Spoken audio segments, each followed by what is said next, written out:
ma raaitu mandharan qattu illa wa kana alqabru afda'u minhu. Mmoja anasema sijawahi kuona mandhari yoyote ila mandhari ya kaburi yanatisha kuliko mandhari yoyote.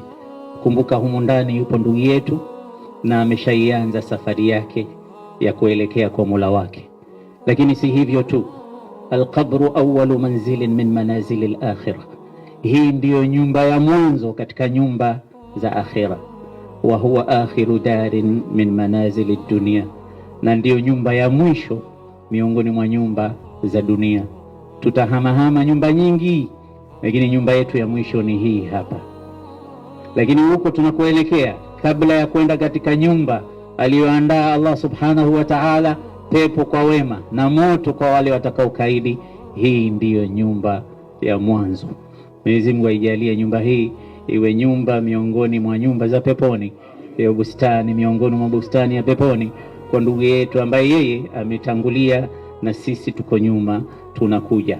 Lakini pia namaliza maneno mafupi kwa ushairi ubaiti wa mmoja alivyosema, kullu bini untha, kila anayejijua kwamba amezaliwa na mwanamke, wa in talat salamatuhu, hata akiwa na umri mrefu kiasi gani, kullu bini untha wa in talat salamatuhu yawman ala alatin hadbaa manqulu, ipo siku atabebwa katika jeneza.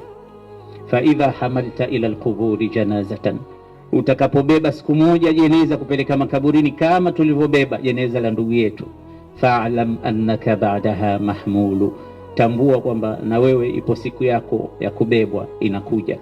Mwenyezi Mungu atujalie mwisho mwema.